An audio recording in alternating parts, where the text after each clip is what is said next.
Hello, I'm John. I'm Virginia, and we're with VJ Books. And today we're talking books. I've got a couple of books here I'd like to share with you today. The first one is The Moscow Station by Mark Henshaw. Haven't read him before. It's his third book in a series, and it's the classic spy novel. It is. It's based on a CIA agent named Kira Stryker. She's the main character.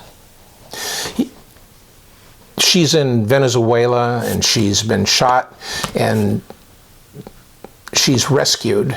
And that kind of sets up the whole dynamic of the relationship between her and the guy who turns out to be the bad guy. I really like it. What I like about Henshaw's writing is that we go between the chapters before and after in time, but his writing is so strong and the dialogue is so strong that I don't get lost in where we are literally as location goes, or even in the timeline of things. So I think that his writing style makes this a very tight book. Would you agree? Absolutely. It's about modern spies. Russia hasn't changed much, and under Putin, the KGB becomes the GRU, whatever they mean, but they're kind of the same agencies. And a U.S. CIA top spy becomes a source for Russia. He defects to Russia, and he takes with him the list of all of the CIA agents operating in Moscow Station, plus all of the Russians who are spying for the U.S., all the Russian government officials and military people that are spying, that have turned and are spying for the U.S. And first they deport all of the U.S. people working in the embassy and the CIA operatives there. They find them person non grata, and they're thrown out. And they systematically start executing the Russian citizens who are spies for the U.S. It's blurbed by some top-line authors. Brad Taylor, author of The One Rough Man and All Necessary Force. Stephen Hunter. Kirkus Reviews gives it top stars. I strongly recommend. We have it signed on the website, but if you haven't read Henshaw, consider doing it. Absolutely. I highly recommend it. Excellent. Second book I'd like to talk about today is one by Phil Margolin. Haven't read him in a long time.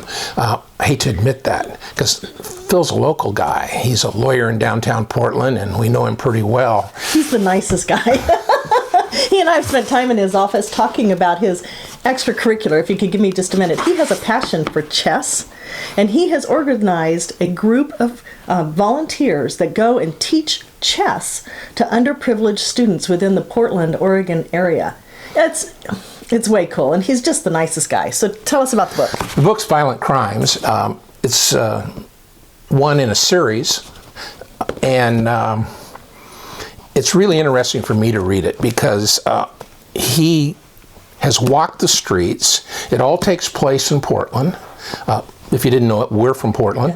And it's interesting to read a book where all of the landmarks not only are well described, but they ring to you, because I've walked these streets. I know the locales that he talks about, and I've been in that courthouse. Is it important to the storyline? Well, any locale is important to the storyline, and he describes it for really well for people who don't live in Portland, Oregon.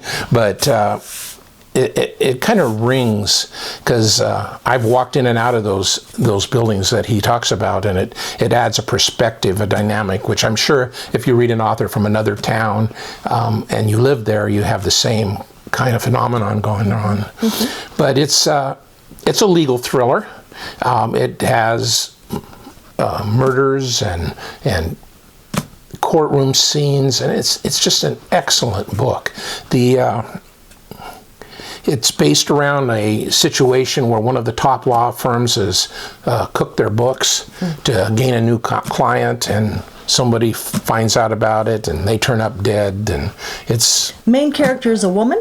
She is. She's a defense attorney. Her dad is a famous defense attorney, and she works for a different firm, but she is defending one of the suspects in the story. Actually, she's defending two of them, and there's this possible conflict that she's representing two accused in the same situation or the same storyline. So, great book. Highly recommend it. What's the strength of Margolin's writing, would you say? I think it's concise. It's tight. The dialogue is good. The characters are believable. And it just flows. It's a fast read. I mean, I picked it up and read it in one sitting, and I don't do that very often anymore. Two terrific books. We've got them on the website. Of course, they're signed by the authors, jacketed. Place the order today. I'm Virginia. I'm John. With VJ Books, and we're talking books.